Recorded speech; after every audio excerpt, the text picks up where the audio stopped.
146 people died that Saturday. 125 of them young women. They were on the 8th, 9th, and 10th floor of the Ash Building in New York City, in Greenwich Village. They couldn't get out the main exit.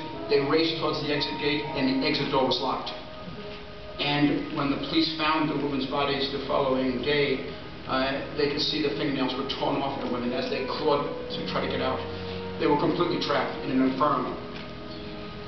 And many of the workers went out of the window and jumped to their death, went 100 feet down to Green Street. People on the ground looked at these bodies coming down, and they thought that they were bales of clothing. They were horrified when they saw that these were young women leaping from the building. And they did it so that their parents would have their bodies. There was such outrage over the murder of these 146 workers that 100,000 workers marched in the funeral procession. 400,000 people lined the streets. And the cry was, who was going to protect the working girl? Unions came together with religious organizations, women's groups, community groups, and they demanded change. Automatic sprinkler systems were demanded. Fire exits can never be locked again, and they have to open out the way.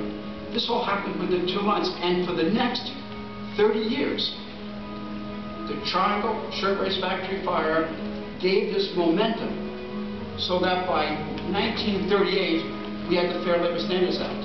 We had minimum wage laws, time and a half laws for overtime. Workers had the right to organize. By 1938, there wasn't any sweatshops in the United States. They had been wiped out. The middle class was built in this struggle coming out of Triangle. Now, we're seeing everything that the American people had won and struggled for is being destroyed.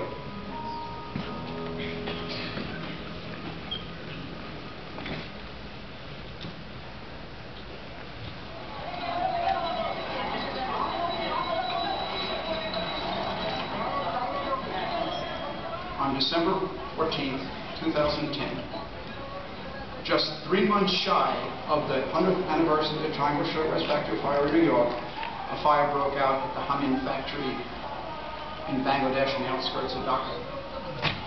It was an 11-story building. There were workers in the cafeteria on the 11th floor, and they started to smoke. They didn't panic. They did just what the workers did at the Triangle. They started to go towards the exit.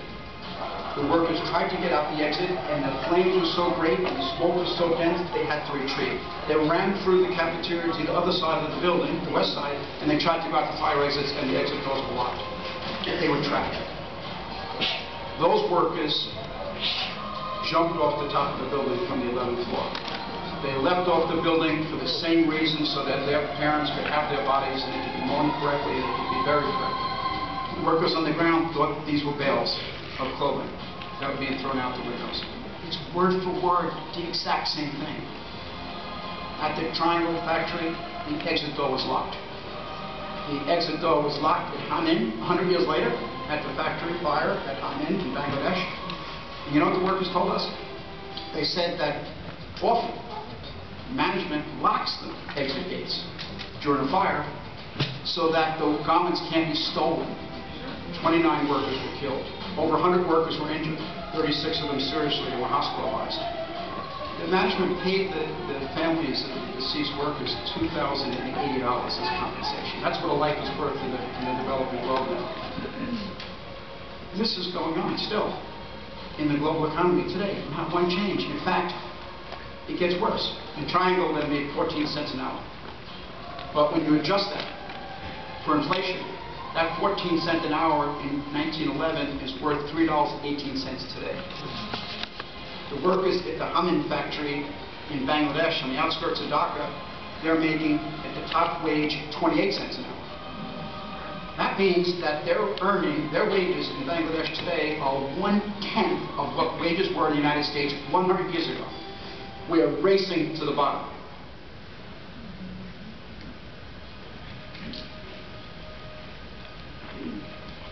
The workers work 12 to 14 hours a day, 7 days a week. They get one day off a month. And they live in abject misery, in miserable hovels that are unimaginable. So Bangladesh is now the 3rd largest exporter in the world of garments to the United States. These are Gap children's jeans, topless jeans, shorts. These were made in the Hamin factory fire. Gap was the major label. These jeans sell for $26.95. The workers were paid 28 cents an hour to make these jeans. Hamin doesn't allow the workers to organize. When the workers in Bangladesh struggled for a 35-cent an hour wage, can you imagine? 3.5 million garment workers, 80% of them young women, they protested. They were asking Walmart and Gap and the other companies for 35 cents an hour. You mean to tell me Gap and Walmart and the other companies couldn't pay 35 cents an hour? They wouldn't do it. And the police went out and attacked the workers. They were beaten. They were attacked by the police. They were beaten with clubs. They shot rubber bullets at the workers. They sprayed them with these powerful water cannons to just knock them down and sweep them off the streets. They put a dye in the water so they can be arrested later. My God, Walmart can't pay 35 cents an hour? When the workers went out and asked for that 35 cents an hour, the most modest demand, they were beaten. The death of those 146, mostly young women, at the Triangle Shirtless Factory way back in 1911, that led to all the progressive changes in the United States, which led to the middle class. That's being destroyed right now as we race backwards in the global economy. And just what happened in the Triangle, where laws were put in place to hold these corporations accountable, now as all of the production has gone offshore, we need laws to protect the rights of these workers in the developing world. We need to lift all ships. They've demanded enforceable laws to protect their products. The Gap label's protected on the intellectual property and copyright laws. You make a knockoff of Gap, you go to jail, you go to prison, they'll fine you. But when you say to Gap or Walmart or these other companies, can't we have similar laws to protect the rights of the 18-year-old women who made these garments? And they say, no, that would be an impediment to free trade. We believe in fair trade, and we'll say to the corporations, you bring your goods into the United States from anywhere. We'll take it from anywhere. But you're not going to bring that product into the United States if it was made by a child. You're not going to bring that product into the United States if it was made by teenagers who are stripped of their rights, forced to work 15 hours a day, 7 days a week, for pennies an hour, with no right to organize. We have the right to have legislation. This is what we worked on with the United Steelworkers. We have the right to have legislation that bans the import of child labor goods to the United States and sweatshop goods to the United States. Workers across the developing world, they will have their rights. This should be the legacy of the 100th anniversary of the Triangle Shirtless Factory fire.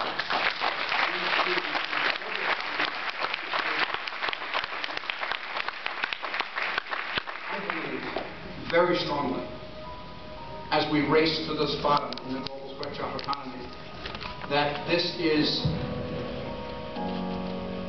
the most necessary social movement of our generation. And God help us, God help the young people if we fail.